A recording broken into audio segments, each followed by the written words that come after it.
Hi, I'm Terri. Hi, I'm Marshall.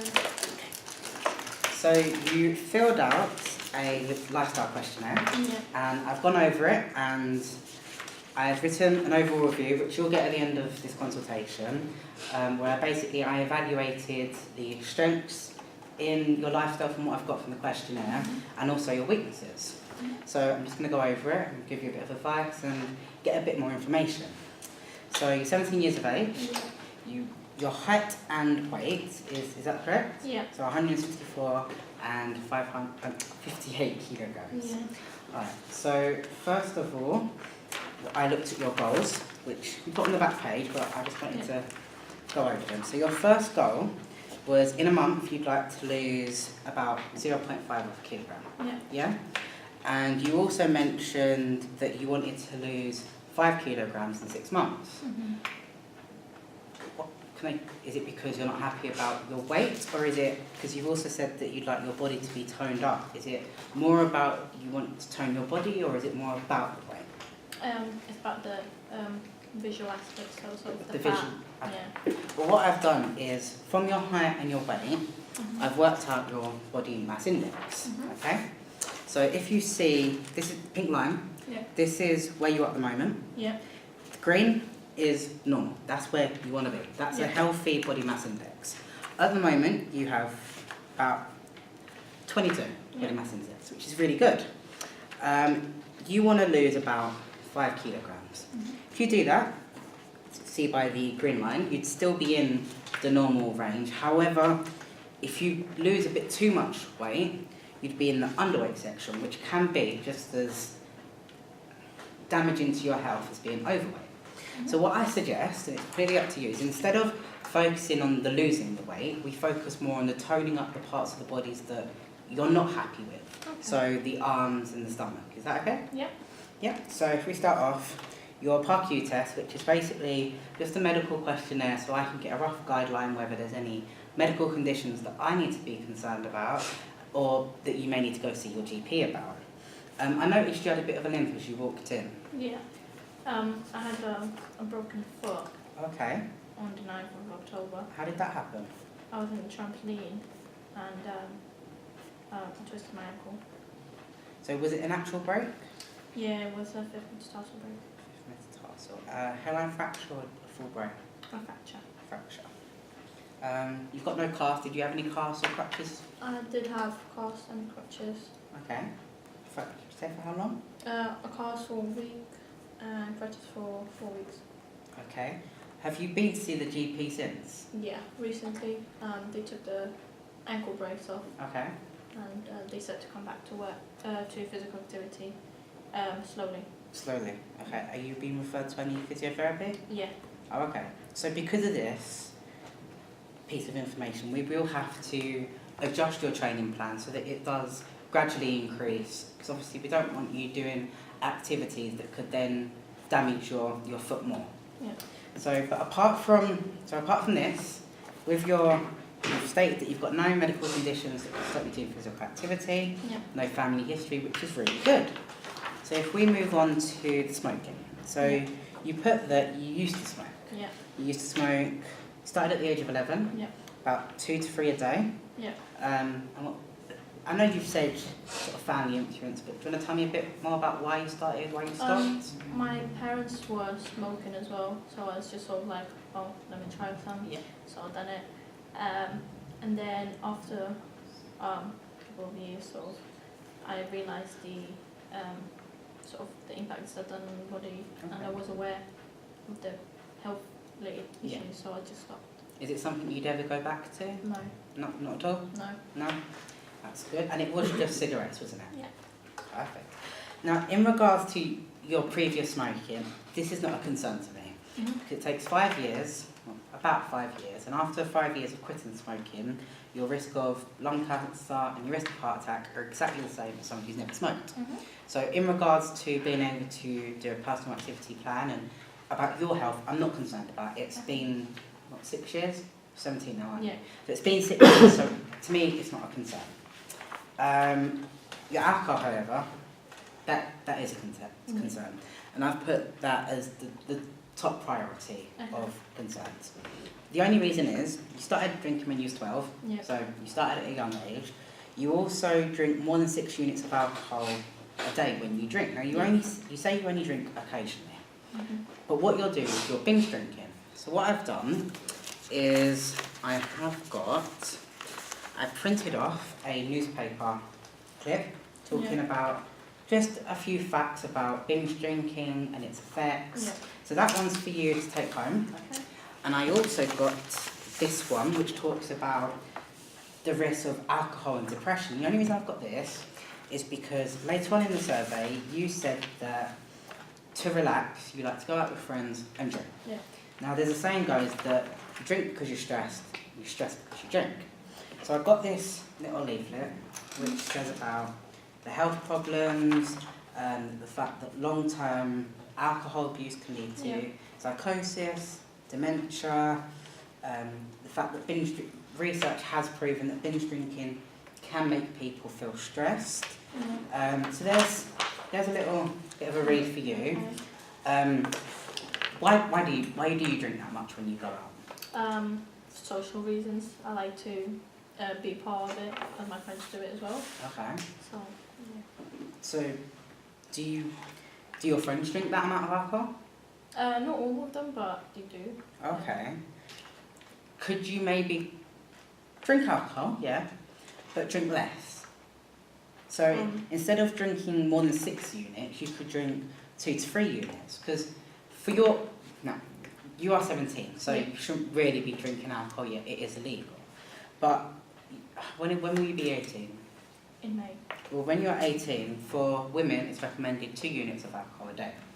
So maybe try drinking, because you could still get the same enjoyment from being around your friends, just with a few less units. Yeah. Is that something that you could? Definitely consider it. Because another thing you could do is, because what would you drink if you did go out drinking? Brandy, whiskey. So quite strong stuff. So maybe instead of drinking such strong alcohols that contain a lot of alcohol in it, maybe try something like vodka pop. So WKD, Smirnoff Ice. So you're still drinking the same amount of quantity, but with less units in it. So it's better for your health. Yeah. Is that something that you're willing to consider? Yeah, definitely. Okay, perfect. And your family influence? Do your family drink a lot at home? They do when sort of birthdays, celebrations. And do you feel like you have to drink? I don't specifically drink too much on that times, but I do. Maybe you can find, or maybe we can find ways of, if you do go out with friends or you do go out with family, we find ways of you being able to know when enough is enough, whether that's looking up more of the health concerns or whether that's finding out how many units of alcohol are in drinks, because a lot of people don't know that. Yeah. Okay? So that's my main priority, just because of the fact that alcohol, it can cause strokes, depression. There's a lot of social, psychological, physical problems that it can cause to your body. Yeah? Yeah. So your diet. This was my second priority with you, because you've put here that you clearly understand that you don't eat a healthy diet. Yeah.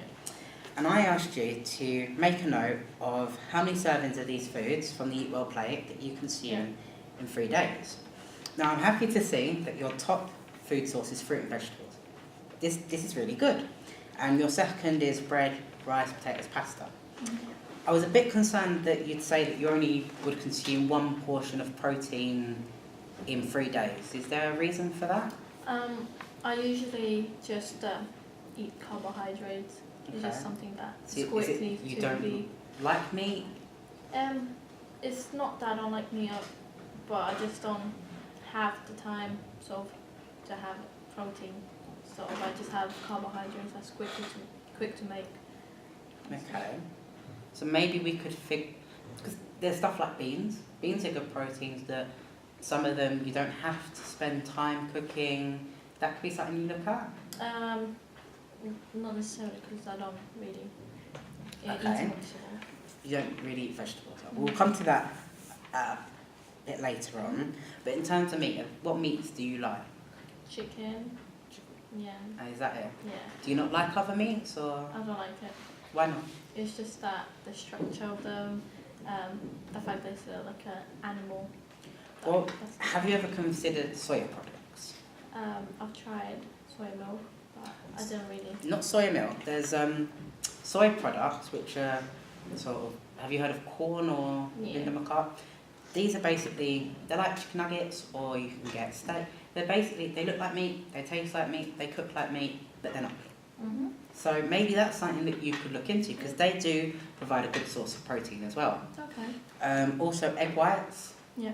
you could think of. So maybe now that you know, you could incorporate a bit more into your diet. I was a bit concerned that you put that you eat quite a lot of foods and drinks that are high in fat and sugar. Mm-hmm. That's your third sort of highest food source. Yeah. You put that you like to have chocolate bars as a snack, 2 to 4 packs. Is this in a day or in one serving? In one. In one serving? Yeah. Okay. You know that chocolate is bad for you. Yeah. Fats and sugars, they can cause problems like hypertension, diabetes, obesity. You have higher risk. The more you have, the higher risk of coronary heart disease, heart attacks. These are definitely a area that I would suggest you either cut out or at least cut down to a very minimum. Because 2 to 4 packs of chocolate in one sitting, that's very bad. Mm-hmm. That's very bad. However, on the plus side, you do have 2 to 3 apples. Yeah. So you weigh it out. So you mentioned that you didn't like vegetables. Yeah. All vegetables or just some vegetables? Yeah, I don't eat them. At all? No. What I got for you was I printed out a list of vegetables that you could go home, go through. Yeah. The ones that you've not tried yet, you could try. What about, because there's stuff like asparagus, it's quite nice, grilled.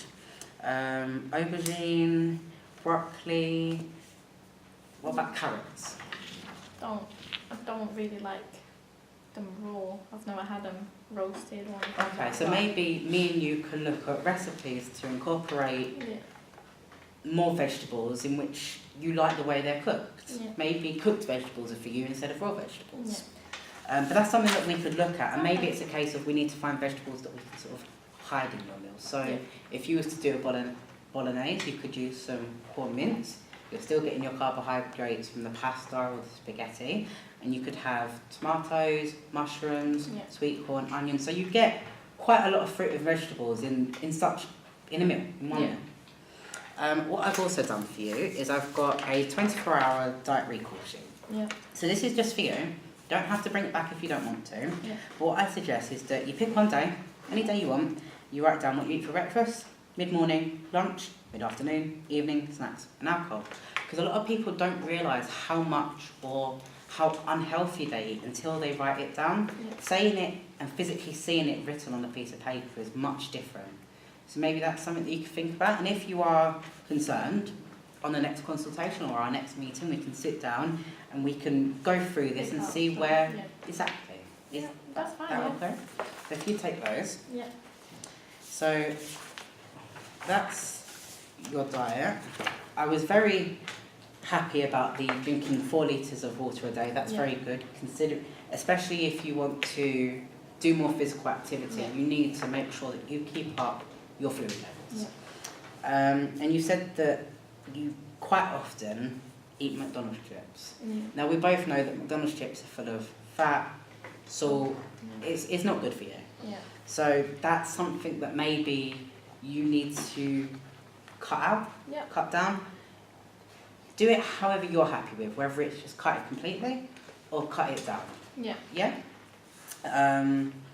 You said that you're a student, mostly sitting down, so definitely physical activity is something that you do need to incorporate, considering that most of your day you are sitting down, you are inactive. I'm not too worried about your stress.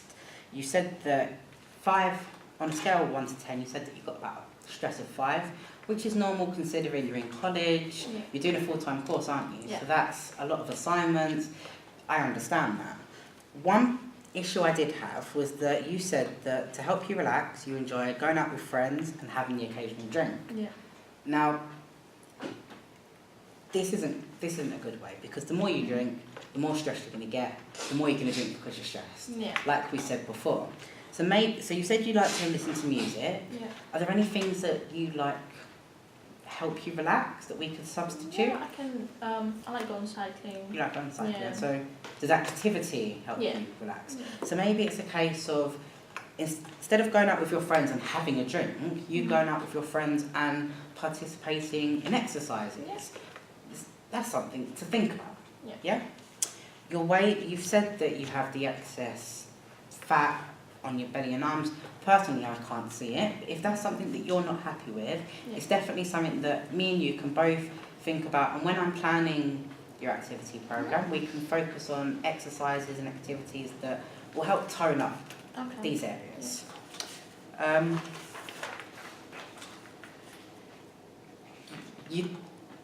Are you happy with your weight? I'm happy with my weight. I just don't like I said, the visual sort of thing. Okay. So, Because what I've also got is, this is a sheet. It's about different types of fat that people have in their body. Now you can have subcutaneous fat, which is fat that you can noticeably see by the skin. So as you can see, I have more subcutaneous fat than you do, visible. Yeah. There's also visceral fat. Now this is fat that you can't see, but it's around your organs. Now you live a very unhealthy diet, which could cause a high level of visceral fat. Visceral fat around your organs, they can't work properly, they can't perform to their full ability. So this is maybe not losing weight, but definitely working on making sure there is no excess fat around there by exercise and by a healthy diet is something that I think me and you both need to look into. So that's also something that you could have a little read at if you want to. If you don't, that's fine. Your fitness, you consider yourself fit. I read that you exercise twice a week and for about 30 to 60 minutes. That's really good. The government recommends for someone your age to exercise twice a week, around 30 minutes. So what you're, obviously, I don't think you're doing that at the moment because of your foot, are you? No. But it's something that we can go back to. Yeah. Now what we can do is, because what you're doing at the moment, before you broke your foot, was it at a high intensity, do you know? It was relatively high, medium. Okay. So what we can do, we can either, to help achieve the goals in the time period you have put, we can either slowly increase the intensity because of your break, to a higher intensity eventually in the same time period to achieve your goals, or you can have more training sessions a week. But obviously because you do go to college, I don't know what your timescale's like, but that's something that we can talk about and we can discuss. You've said that you like basketball, athletics and trampolining. Because trampolining is what's caused the incident, I think maybe it's best that me and you outside, it's fine. I think maybe me and you should stay away from that for the time being, just because of the risk of a reoccurring break. But basketball and athletics we can definitely include. What aspects of athletics do you like? Long distance running. Long distance running? Yeah. What, sort of 1500? Yeah. Like that? Yeah. So that's definitely something that you can slowly go back into, whether it's walking, jogging, but I definitely recommend that we do it on a flat surface to begin with. Yeah. Just because different surfaces, it's a lot of pressure on your feet. Yeah. I don't want to have that risk of you breaking it. So we've gone through your goals. I've gone through everything. So my main priorities for you, your alcohol intake and your diet. Yeah. And obviously finding other ways of helping you relax, because drinking isn't a good way. Yeah. It's just not. It's damaging to your health, it's damaging to your psychological health, and it's something that I think about. So is there anything that you got any questions you want to ask about? You've helped me a lot. Yeah? Thank you. So what I'll do from this is, because I've written you an overall review, I'll make a personal fitness plan based on this review, incorporating your goals, but also things that I feel you need to improve on, so your diet, that sort of thing. And we'll make a plan just for you, make sure you're happy with it, and then go through with it. Okay. Is that Yeah. sound like a good idea? Yeah, that is. Cool. It was nice meeting you. Thank you.